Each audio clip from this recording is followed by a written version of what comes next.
दोस्तों, बहुत सारे लोगों के मन में एक सवाल है कि चंदा चोरी कांड के खुलासे के बाद राम मंदिर डोनेशन पर कितना असर पड़ा है। डोनेशन ज्यादा हुआ है या कम हुआ है, कागजों में क्या कोई अंतर आया है। तो कांग्रेस से कुछ आंकड़े पेश किए हैं। कांग्रेस से आंकड़े पेश करते हुए पहले वाला चंदा बताते हुए डेली का, और अब जो डेली चंदा आ रहा है उसे बताते हुए मोदी सरकार, आरएसएस और बीजेपी सब पर सवाल खड़े किए हैं और जवाबदेही की मांग की है। कांग्रेस के आंकड़े क्यों हैरान करने वाले हैं, क्योंकि दो संभावनाएं यहां पर दिखाई देती हैं। ज्यादातर लोग सोचते होंगे कि जाहिर सी बात है कम हुआ होगा, क्योंकि लोगों का भरोसा टूटा है। मोटा डोनेशन कम हुआ होगा। लोग सोचते होंगे कि हम जो डोनेशन दे रहे हैं वो धर्म के खाते में जाएगा कि चोरी के खाते में जाएगा। जब मन में शंका हो जाए तो डोनेशन का कम होना लाजमी है। लेकिन दूसरा पहलू यह कहता है कि जब लीकेज बंद हुई है, चंदा चोरी कांड के खुलासे के बाद फिलहाल डर का माहौल है, तो चोरी बंद हो गई होगी।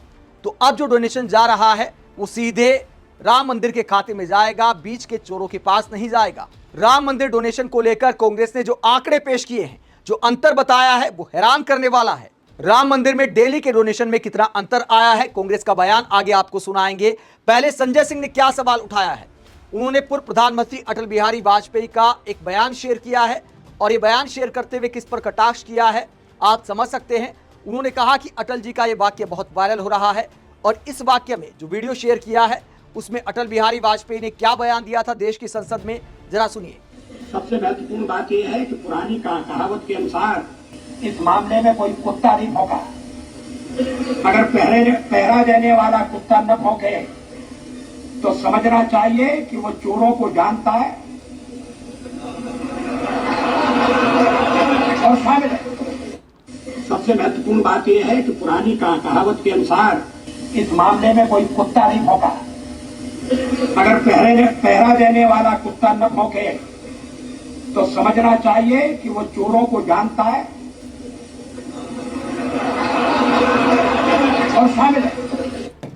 तो यहां पर वाजपेयी जी के कहने का मतलब यह था कि अगर कोई चोरी होती है, अगर कोई घोटाला होता है, और अगर कोई चुप रहता है, जिस पर पहरा देने की जिम्मेदारी है, जिस पर चौकीदारी की जिम्मेदारी है, अगर वो चुप रहता है तो वो चोरी में शामिल है। वाजपेयी जी के इस वायरल बयान के यही मायने हैं।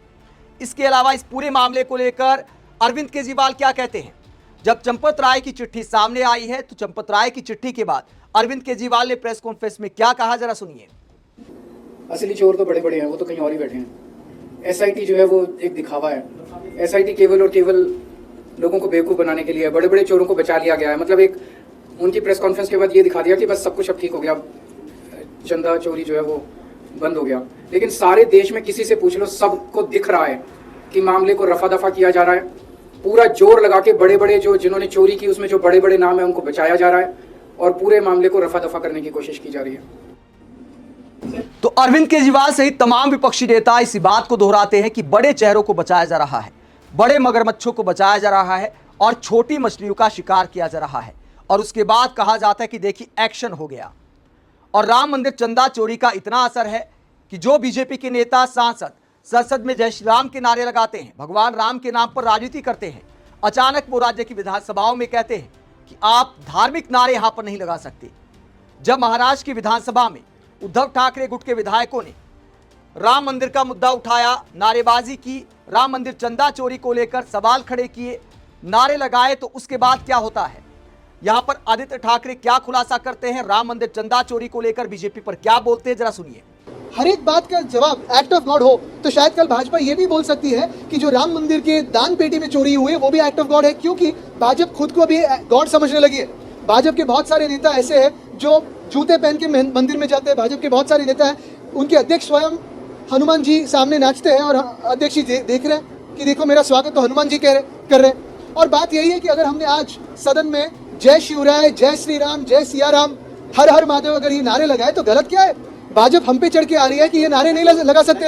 हमने ये भी पूछा और ये भी हमने कहा कि जिसने जो भी हो राम मंदिर के दान पेटी में चोरी की हो, जिन्होंने उज्जैन की भूमि की चोरी की हो, उन पे तो कार्रवाई होनी जरूरी है। ये तो स्वाभाविक है कि हम मांगेंगे।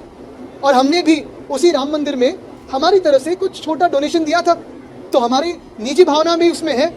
वो उधर राम मंदिर बने, मेरे दादाजी वंदनीय हिंदू सम्राट बाला साहब ठाकरे का स्वप्न था, हमारा भी सपना था। तो फिर अगर हमने ये मांग की तो भाजपा को क्यों मिर्ची लगी। अगर कोई मांग कर रहे हैं इस देश में, अगर हम मांग कर रहे हैं, कांग्रेस पार्टी मांग कर रही है, आम आदमी पार्टी मांग कर रही है, सपा मांग कर रही है कि जिन्होंने राम मंदिर के दान पेटी से पैसा लूटा है उस पर कार्रवाई हो, तो भाजपा को क्यों मिर्ची लगती है?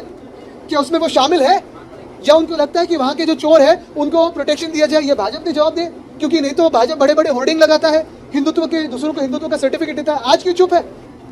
तो पीएम मोदी से लेकर बड़े नेताओं की चुप्पी पर आदित्य ठाकरे सवाल उठाते हैं और बाकी विपक्षी नेता भी सवाल उठा रहे हैं। वही कांग्रेस ने डोनेशन के आंकड़ों के अंतर को लेकर सवाल उठाया है। शक्ति सिंह गोहिल ने क्या खुलासा किया है, क्या आरोप लगाया है, आंकड़े पेश करते हुए क्या कहा है कांग्रेस ने मोदी सरकार पर, बीजेपी पर, आरएसएस पर। बयान आप सुनिए। एफआईआर आप एक गौर कीजिएगा, एसआईटी की रिपोर्ट में ये चीज है, जांच में ये चीज है।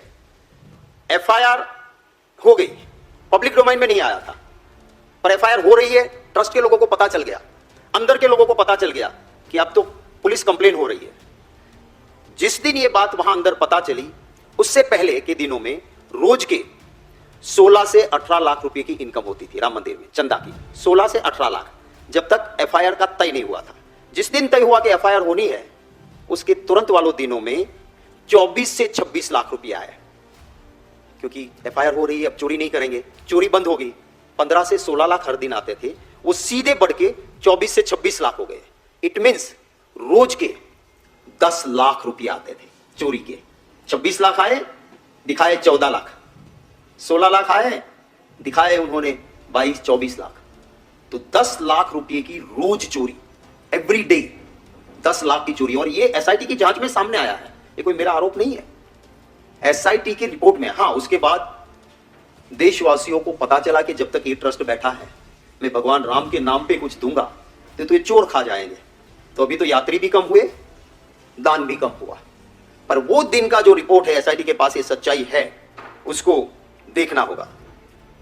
इस मंदिर के पुराने महंत थे महंत लालदास जी। महंत लालदास जी मंदिर के महंत थे, मेन पुजारी थे इस मंदिर के।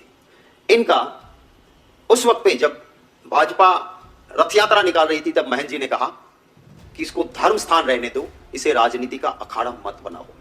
उस महंत लालदास जी को वहां से निकाल दिया गया। और आपको पता होना चाहिए कि बाद में इस महंत लालदास जी का मर्डर हो गया। जैसे गुजरात में हरेन पंड्या को पहले विधायक के पद से हटाया, फिर उसकी हत्या हो गई, उसी तरह महंत लालदास जी को मेन पुजारी से हटाया गया और बाद में उसकी हत्या हो गई। धर्म के आड़ में एक बहुत बड़ा क्रिमिनल माइंड जो चल रहा है, इसमें हमारी कांग्रेस पार्टी की ओर से हम मांग करते हैं, हमारी पहली मांग है कि तुरंत फर्स्ट स्टेप, सही जांच के लिए पूरे ट्रस्ट को बर्खास्त करो, ये हमारी पहली मांग है। हमारी दूसरी मांग है कि ट्रस्ट बर्खास्त होगा, उसके बाद क्या? तो सभी शंकराचार्य जी महाराज, सुप्रीम कोर्ट के रिटायर्ड जज, निर्मोही अखाड़ा के रिप्रेजेंटेटिव और शंकराचार्य जी सब मिलकर तय करें, ऐसे साधु संतों में से कुछ लोगों को मिला के एक ट्रस्ट बने, जो ट्रस्ट इस मंदिर का निगहबानी करे, ताकि इसमें कोई चंपट ना रहे, कोई लंपट ना रहे, और सही मामले में सही श्रद्धा का केंद्र बने। चंपट राय की तुरंत अरेस्ट होनी चाहिए, अभी भी वो बाहर घूम रहा है। और अगर वो कह रहा है कि चाबी ड्राइवर के पास रहती थी, तब तो और सबूत की जरूरत ही नहीं है। जो काम तुम्हें देखना था, वो चाबी अगर आप तुम्हारे ड्राइवर को देते हो, तब तो तुम सीधा ही हो गया कि तुम अंदर। तो इसकी तुरंत अरेस्ट होनी चाहिए। सुप्रीम कोर्ट की सीधी निगहबानी में इसकी सीबीआई या सुप्रीम कोर्ट के द्वारा गठित एसआईटी के जरिए, under the supervision of the supreme court, इसकी जांच होनी चाहिए। मोदी जी, एक और मांग है कि मोदी जी देश की जनता की माफी मांगे कि उनकी गलती थी कि साधु संतों की बजाय चंपट राय को और मेरे चहेते लोगों को ट्रस्ट में लगाया, वो मेरी गलती थी। और आखिरी मांग है कि मोदी जी देश की जनता को बताएं कि उन्हें विष्णु भगवान का अवतार चंपट राय ने कह के हिंदू समाज की भावना का अपमान किया है, और इसके लिए मैं माफी मांगता हूं। आम इंसानों की तरह कमजोरियों के साथ जीने वाला मैं एक इंसान हूं और भगवान विष्णु का अवतार नहीं हूं। मुझे ये कहा गया और आज तक मैं चुप रहा, इसके लिए भी देश की जनता की माफी मांगता हूं। तो राम मंदिर के डोनेशन के आंकड़े बताते हुए कांग्रेस ने सवाल उठाया है कि इतने लंबे समय तक डेली 10 लाख की चोरी आखिरकार कैसे होती रही। जैसे ही एक्शन की शुरुआत हुई, चोर सावधान हुए, चोरी बंद हुई तो 10 लाख का डेली का डोनेशन बढ़ जाता है। तो ये आंकड़े कांग्रेस से पेश किए हैं। इसके अलावा कांग्रेस से इस मामले में मोदी सरकार, बीजेपी और आरएसएस को घेरते हुए कहा कि सरकारी नियंत्रण से बाहर होना चाहिए राम मंदिर। ना मोदी सरकार का कोई लेना देना होना चाहिए, ना बीजेपी आरएसएस का। शंकराचार्य और जो धार्मिक व्यक्ति हैं, जो धार्मिक संस्थान है, उनके हिस्से जिम्मेदारी आनी चाहिए और सुप्रीम कोर्ट की निगरानी में पूरी जांच होनी चाहिए। ऐसी मांग कांग्रेस सहित तमाम विपक्षी दल कर रहे हैं। तमाम दलों का आरोप है कि यूपी सरकार की एसआईटी निष्पक्ष जांच नहीं कर सकती। आप इस पूरे मसले को लेकर क्या सोचते हैं? कमेंट बॉक्स में अपनी राय जरूर दें। साथ ही चैनल को सब्सक्राइब भी करें। नमस्कार।